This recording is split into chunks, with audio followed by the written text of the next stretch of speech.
사랑하는 우리 교우 여러분, 여러분은 가장 기쁘고 즐거울 때가 언제이십니까? 누가 저에게 물어보면 농담 반 진담 반으로 축구하다가 골 넣을 때라고 말하기도 합니다. 그 감격이란 아마 해본 분들은 아실 것입니다. 낚시를 좋아하는 분들은 먼 바다에 나가서 아마 연로 투나를 1시간 이상씩 이 고기와 이렇게 투쟁을 하다가 잡아 올렸을 때라고 할 수도 있겠습니다. 저는 낚시를 잘 모르니까 그 기분을 잘 알지 못합니다. 그러나 축구하다가 헤드트릭을 한 것만큼 기쁘다 하면 저에게는 좀 감이 옵니다. 그거 정말 기쁜 거구나. 자꾸 축구를 얘기해서 죄송하기는 합니다. 어떤 분들은 손주들을 보는 것 인생의 가장 요즘 즐거움이라고 아마 말하고 싶은 분도 계실 겁니다. 어떤 분은 좋은 맛집을 찾아가서 그곳에서 음식을 먹고 즐겁게 또 담소 나누는 것을 인생의 즐거움으로 삼고 계신 분도 계실 겁니다. 노을 지는 바닷가에서 사랑하는 여인의 손을 잡고 그 모래사장을 거닐 때도 기쁨을 누릴 수 있을 것입니다. 물론 그 여인이 여러분 자신의 아내들이어야 합니다. 남의 여인 손잡고 우리 다니시는 분은 없기를 바랍니다. 장사가 잘 돼서도 기쁠 때가 있습니다. 원하는 일을 이루었을 때, 자녀들이 또 모든 하는 일이 잘 되었을 때 우리의 마음에 기쁩니다. 돌아보면, 생각해 보면 우리가 기뻐하고 즐거워할 때 어떤 이 조건과 환경이 있을 때 기쁘고 즐겁습니다. 이것 때문에 이러니까 우리 마음이 기쁘지 않습니까? 그런데 성경은 이렇게 말하죠. 빌립보서 4장 4절에 주 안에서 항상 기뻐하라. 내가 다시 말하노니 기뻐하라. 데살로니가 전서 5장 16절에도 항상 기뻐하라 이렇게 말합니다. 이 말은 우리가 일반적으로 기뻐할 수 있는 이런 조건과 환경이 되었을 때뿐만이 아니라 그렇지 못한 상황에서도 일반적으로 보기에는 기뻐할 수 없는 그런 상황임에도 불구하고 항상 좋을 때나 그렇지 못할 때나 이 내용을 염두에 두고 하는 말씀이죠. 항상 어떤 때나 기뻐하라. 오늘 우리가 하박국 선지서의 마지막 장을 읽었습니다. 3장 17절부터 내용을 보면 비록 무화과 나무가 무성하지 못하며 포도나무에 열매가 없으며 감람나무에 소출이 없으며 밭에 먹을 것이 없으며 우리의 양이 없고 외양간에 송아지가 없을지라도 이럴지라도 18절 나는 여호와를 말미암아 즐거워하며 여호와로 말미암아 즐거워하며 나의 구원의 하나님으로 말미암아 기뻐하리로다. 하박국 선지자의 노래입니다. 기도입니다. 비록 포도나무 열매가 감람나무의 소출이 없어도 밭에 먹을 것이 있음으로 인하여 우리가 감사할 수 있습니다. 밭에 밀과 보리 농사는 망쳤어도 우리의 양과 소가 있음으로 인하여서 그래도 저와 여러분이 하나님께 감사할 수도 있을 것입니다.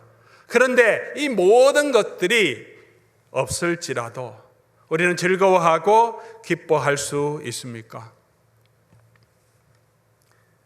하나님이 주신 은혜로 제가 그렇게 좋은 아버지가 되지는 못하지만 그래도 아이들이 잘 자라주어서 감사합니다. 제가 아직도 건강합니다. 저희 부모님들도 우리 장모님도 건강하십니다. 저에게는 예쁘고 착한 아내도 있습니다. 물론 주관적인 생각입니다. 좋은 교회에 좋은 장로님들도 계시고 성도님들도 계십니다. 교회는 그리 크지 않지만 그럼에도 불구하고 어느 정도 사역을 할 만큼 어느 정도의 기반은 됩니다. 얼마나 감사한 일입니까? 그래도 누가 저에게 요즘 목회가 즐겁습니까? 삶이 즐겁습니까? 행복하십니까? 라고 물어본다면 그렇습니다. 요즘 너무 즐겁습니다. 이렇게 말하기는 어떤 때는 좀 힘이 들 때도 있습니다. 여러 가지 그럼에도 불구하고 힘든 일이 있지만 이런 조건들로 인하여서 감사하고 또 힘을 얻을 때가 많이 있습니다. 그런데 만약 이런 모든 것들이 없다면 아내도 없고 자녀들도 어려움을 겪고 교회도 더 이상 사역을 못하게 되고 건강도 없어진다면 욥처럼 이 모든 것들을 다 없어져 버려도, 죄에 앉아서도, 그 육체의 고통 가운데서도 하나님을 찬양할 수 있을까? 지금 환경에서도 정말 하나님이 주신 은혜를 감사하고 온전히 정말 즐거워하지 못하는데 이런 것들이 없다면 정말 제가 하나님 앞에서 감사할 수 있을까? 그런 생각을 하게 됩니다. 그리 아니하실지라도 감사해요. 주님 뜻을 믿기 때문이죠. 이런 찬양도 우리가 드립니다. 주님 한 분만으로 만족해. 나의 모든 것 대신 주님 사랑해. 이런 찬양도 우리 하나님 앞에 드립니다. 어떤 환경에서도 늘 주님으로 인하여 그러나 기뻐한다는 것이 쉽지만은 않습니다. 기뻐할 수 있는 환경에서는 누구나 다 기뻐합니다. 동물들도 좋은 환경이 있으면 기뻐합니다. 침팬지도 즐거워합니다. 그러나 힘든 환경에서도, 기뻐할 수 없는 환경적인 조건에서도 기뻐할 수 있는 것은 오직 만물의 영장인 사람밖에 없습니다. 그리고 그리스도와 깊은 교제를 가지고 있는 자만이 할 수 있는 영성, 아마 영성 중에서도, 성령의 은사 중에서도 최고의 것이 어떤 상황에서도 기쁨을 가질 수 있는 것이 아닌가 생각합니다. 여러 가지 능력과 헌신과 수고는 할 수 있습니다. 그 가운데서 정말 우리가 환경은 비록 내가 원하는 모든 것들에 주어지지는 않지만은 그럼에도 불구하고 여호와로 인하여 기뻐할 수 있는 이런 영성, 정말 성령께서 주시는 그 은혜가 아닌가 생각합니다. 우리가 그러기를 원하는데 기뻐하지 못하는 이유가 무엇입니까? 첫 번째로 오늘 한번 생각해 볼 내용입니다. 누구나 기뻐하고 즐거운 삶을 살기를 원하는데 기뻐하지 못하는 이유가 무엇입니까? 왜 그렇습니까? 아마 첫 번째는 힘들기 때문일 것입니다. 몸이 아프고 힘들면 당장 얼굴이 찡그려집니다. 다리가 아프면, 또 속이 아프면 우리가 기쁨이 사라집니다. 마음이 힘들 때도 그렇습니다. 일이 힘들어도 그렇습니다. 삶의 무게에 눌려서 우리가 매일 살아가야 될 때 그렇게 마음에서 기쁨이 잘 나오지 않습니다. 슬프고 한숨 짓고 눈물 날 때가 오히려 더 많은 것이 인생이기 때문에, 그래서 우리가 기뻐하지 못하는 것입니다. 물론 생각해 보면 감사하지만 우리 마음속에서 계속해서 기쁨이 없는 이유는 여러 가지 힘든 일들을 우리가 늘 겪기 때문입니다. 두 번째는 두려움 때문입니다. 힘든 것도 우리가 더 힘든 일 때문에도 기뻐하지 못하지만 두려움이 있을 때도 우리가 기뻐할 수 없습니다. 당장 육체적인 고통은 아니지만 두려움이 사람의 기쁨을 뺏어갑니다. 아주 좋은 곳에, 경치 좋은 곳에 여행을 갔습니다. 산도 좋고 물도 좋습니다. 그런데 그 산에 이렇게 외줄이 이렇게 뭐라 그러나요? 산에 있는 이렇게 이렇게 다리가 있다고 생각해 보십시오. 그러나 너무나 기분 좋게 하이킹을 하면서 걸어가다가 이 줄 다리를 건너가야 된다고 할 때 그 위에 들어가면 고소공포증이 있는 사람은 전혀 기뻐할 수 없습니다. 이때까지 기뻐했고 환경이 변화된 건 없는데 두려움이 우리 마음을 엄습하면 기뻐할 수 없습니다. 고소공포증이 있는 사람들, 비행기를 타는 것, 좋은 곳에 가고 아무런 환경의 변화가 없지만 그 두려움이 압박을 하면 그 사람은 정말 패닉합니다. 정말 세상이 끝난 것처럼 앞이 깜깜하면 식은땀을 흘리며 두려워할 수밖에 없습니다. 기뻐할 수 없죠. 그런 상황 가운데서 죽음에 대한 두려움이 우리를 엄습할 때, 이 사업이 망하면 어떻게 될까? 자녀가 잘못되면 어떻게 될까? 내 건강에 대한 두려움이 있을 때, 또 지금 이 상태가 계속 될까 봐 하는 그런 두려움이 우리의 마음의 기쁨을, 우리의 주신 그 삶을 즐길 수 없게 합니다. 또 한 가지는, 세 번째로, 희망이 없기 때문에, 소망이 없을 때 우리는 기뻐하고 즐거워할 수 없습니다. 아무리 힘들어도, 어려운 일이 있어도 소망이 있으면요, 그래도 기뻐할 수 있습니다. 그래도 이겨나갈 수 있습니다. 절망을 어떤 철학자는 죽음에 이르는 병이라고 하기도 합니다. 우울증이 그래서 무서운 거죠. 마음이 낙심이 되면 살 소망이 사라지게 됩니다. 하박국의 현실이었습니다. 그의 눈앞에 보이는 현실은 너무나 견디기 어려운 현실이었습니다. 포악과 강포와 불의가 판을 치는 세상이었습니다. 흉년과 기근으로 너무나 힘든 삶을 살아가고 있었습니다. 장차 그 나라는 멸망의 위기에 있습니다. 바벨론의 침공에 대한 두려움이 극에 달했습니다. 그런데 한 발 더 나아가서 나아질 거라는 소망이 없습니다. 하나님께서 그 백성을 심판하신다고 하셨기 때문입니다. 힘든 현실이었고 두려움이 있었고 소망도 없었습니다. 그래서 그는 고통 가운데 하나님께 소리 지릅니다. 언제까지입니까? 하나님 돌아보지 않으십니까? 울부짖었습니다. 그런 그의 삶이 이 3장에 와서 변했습니다. 이 3장 그의 기도의 마지막에 오니까 완전히 변했습니다. 이 모든 것들이 없을지라도 나는 기뻐하고 즐거워하겠다 찬양했습니다. 어떻게 이런 놀라운 변화가 가능하게 되었습니까? 오늘 이것이 우리가 이 아침에 살펴볼 아주 핵심 주제입니다.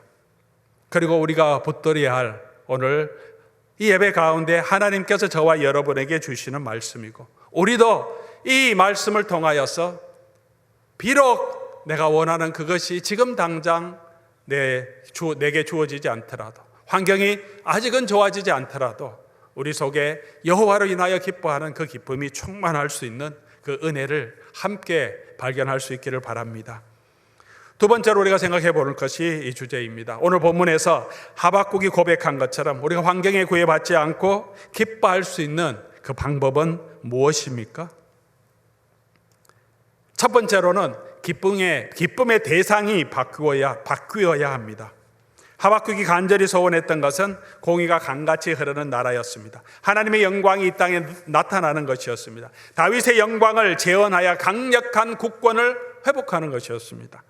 외양간에 송아지가 많고 감람나무가 많은 열매를 맺어서 올리브 기름이 풍성하고 포도나무에 열매가 가득해서 포도주가 가득하고 밭에 곡물이 풍성한 경제적인 풍요를 누리는 그런 나라였습니다.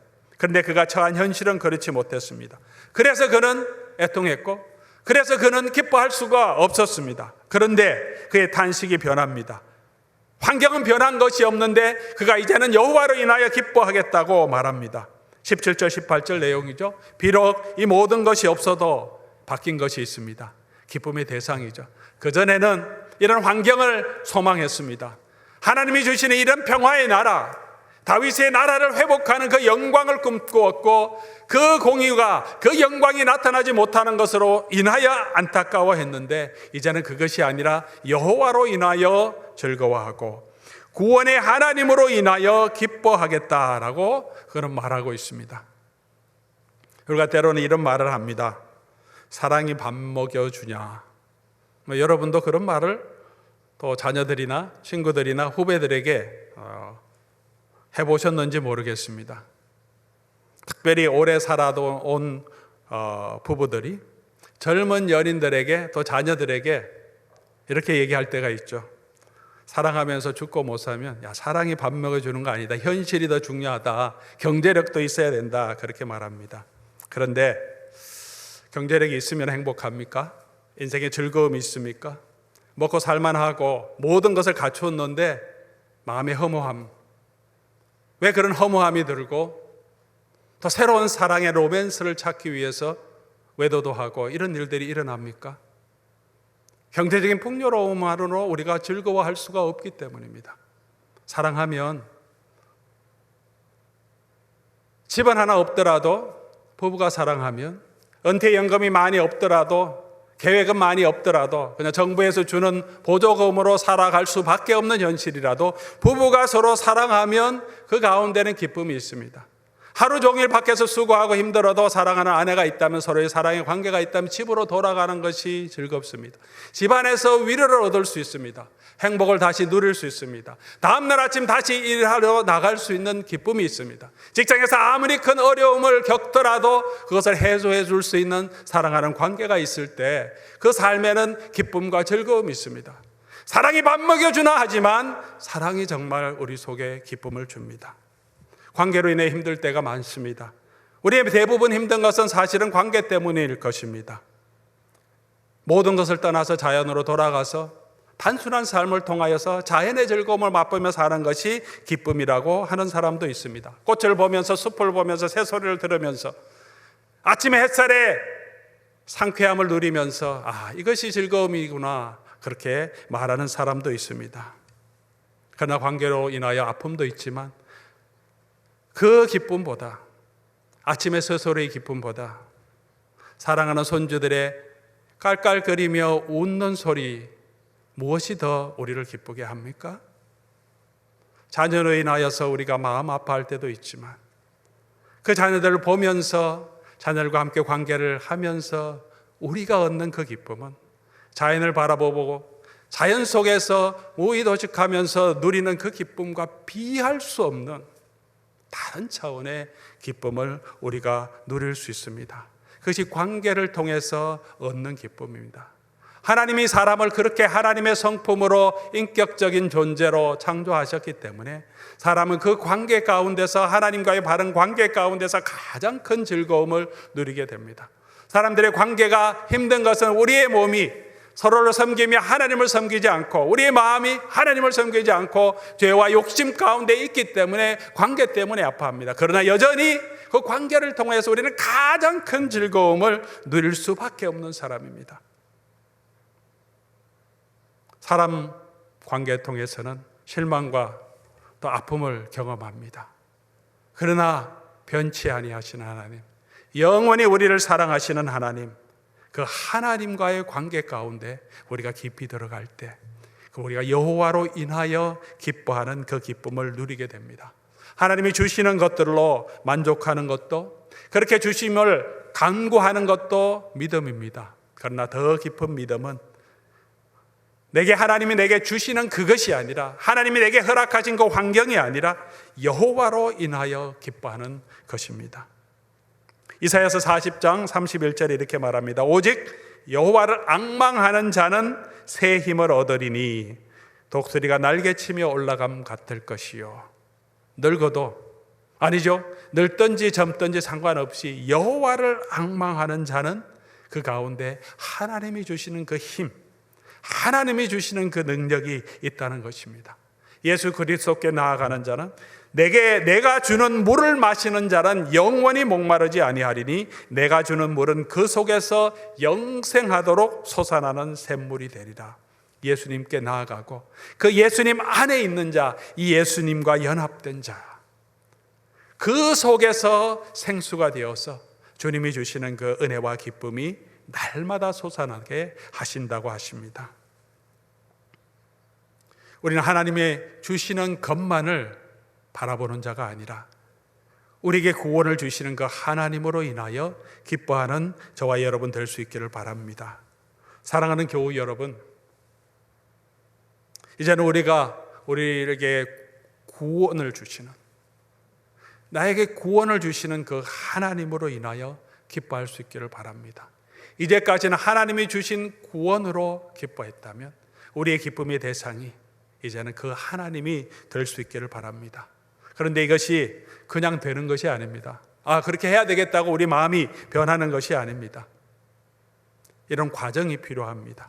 하박국 선지자는 이런 과정을 겪었습니다. 계속해서 하나님 앞에 나아갑니다. 하나님께 질문합니다. 하나님의 음성을 듣습니다. 이해하지 못하지만 또 하나님께 질문하고 하나님의 음성을 듣습니다. 그 하나님의 음성에 귀를 기울이고 하나님의 하신 일을 보게 하십니다. 이런 과정을 통하여서 그의 환경이 아니라 그 구원을 주시는 그 하나님으로 인하여 기뻐하게 된 것입니다.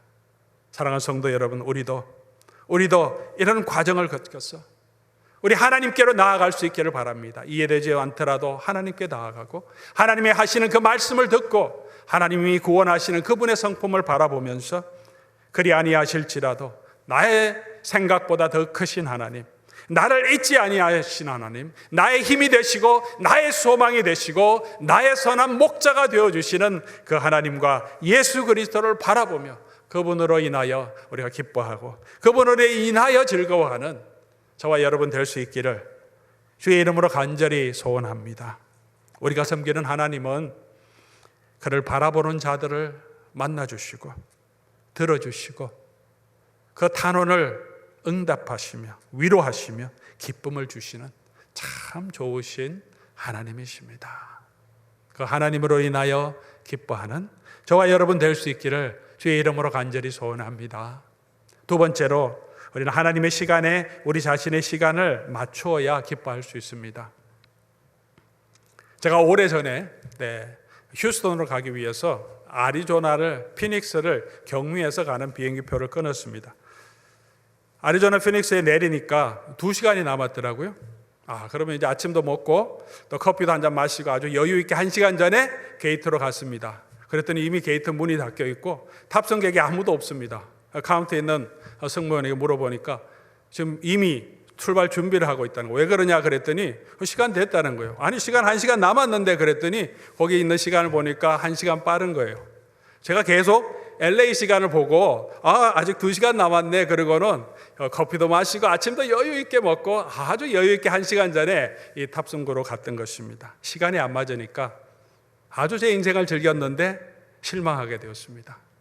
우리가 서로 시간이 안 맞으면, 사랑하는 사람과도 약속 시간이 안 맞으면 서로 열심히 노력하고 만나기를 사모하며 왔는데 서로가 실망하고 서로가 낙심할 때가 있습니다. 우리가 하나님께 실망하는 이유도 하나님과 우리의 시간이 맞지 않을 때가 많습니다. 내 시간에 모든 것이 이루어졌으면 좋겠다는 생각을 가지고 있습니다. 그러나 하나님은 하나님의 시간대로 움직이십니다. 하나님이 하신 일에는 하나님의 때가 있습니다. 하나님의 시간이 있습니다. 예수님의 제자들이 예수님께 묻습니다. 이스라엘의 나라가 임하는 때가 이때입니까? 예수님 뭐라고 대답하십니까? 그 때와 시기는 아버지에게 속한 고난이다. 그 때와 시기는 아버지에 속한 것이다.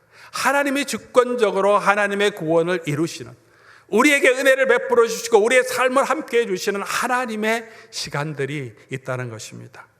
하박국은 오늘 본문에 우리가 읽었지만 수년 내에 부흥케 하옵소서 이렇게 하나님께 간구합니다. 그러나 그렇지 않더라도 그는 이제는 실망하지 않습니다.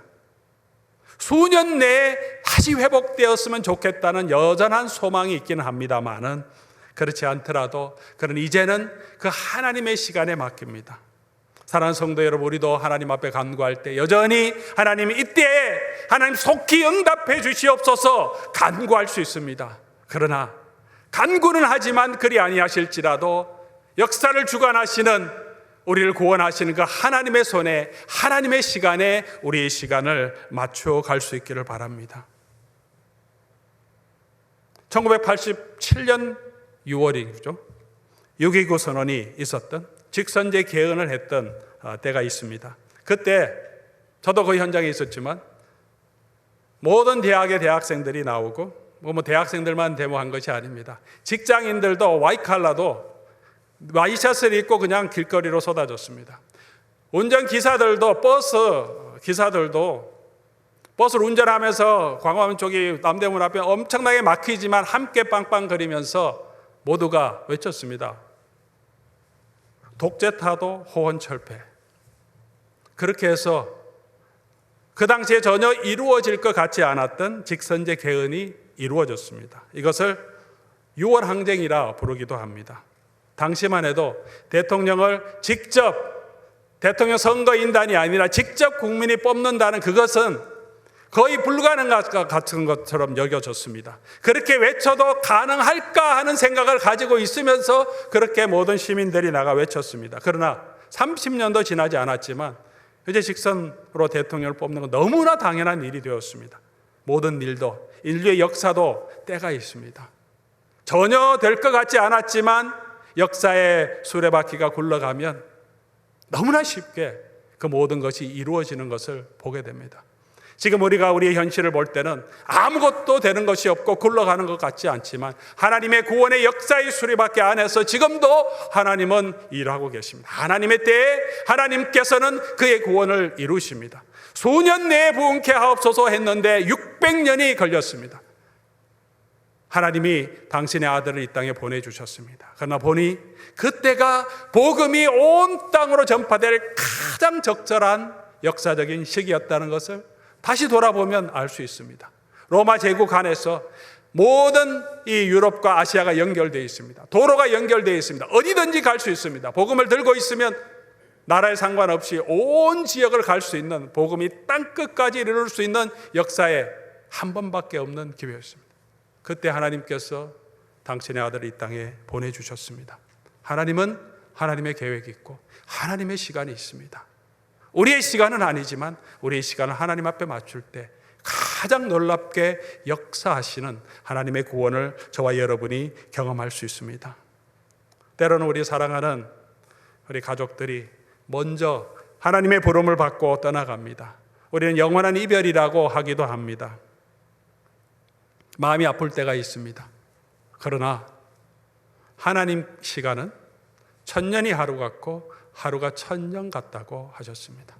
하나님 안에 있을 때 너무나 긴 이별 같지만 그 이별 가운데서도 마치 며칠 지난 것 같은 그때 우리가 다시 만나게 하실 것입니다. 우리의 시간이 아니라 하나님이 구원하시는 그 구원의 시간이 있습니다. 계시록 6장에 보면 7인의 심판이 나옵니다. 그 중에 5번째 인을 뗄 때 이런 모습이 나옵니다. 5번째 인을 뗄 때 복음 때문에 먼저 죽임을 당한 사람들이 하나님의 보좌 앞에서 하나님을 향하여 탄원합니다. 땅에 거하는 자들을 심판하실 때에 우리의 피를 갚아주시지 아니하시기를 어느 때까지 하시겠습니까? 하박국의 탄원과 비슷하죠. 하나님의 공의를 나타내는 것을 어느 때까지 머뭇하며 계시겠습니까? 그렇게 먼저 간 성도들이, 고난당하다가 하나님 앞에 간 성도들이 탄원합니다. 그때 예수님께서 대답하십니다. 너는 잠깐만 쉬어라. 그럼 내가 이 모든 것을 심판하겠다. 그렇게 하나님의 심판이 열리는 것이 계시록의 내용입니다. 잠깐만 기다려라.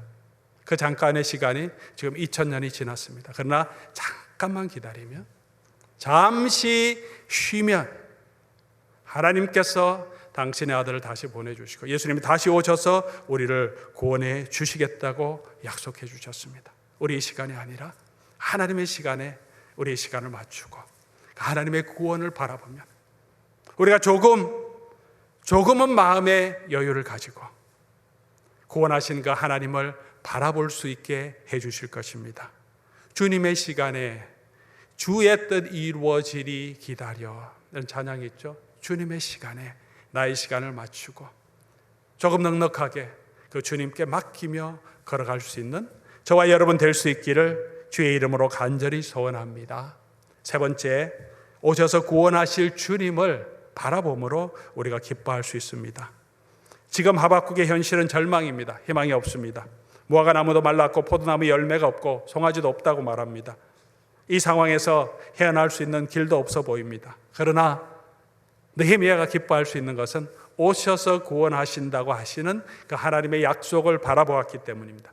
그것이 우리가 읽었던 하박국 3장 전체 느헤미야의 이 하박국 선지자의 기도의 핵심입니다. 3장 2절 한번 보십시오.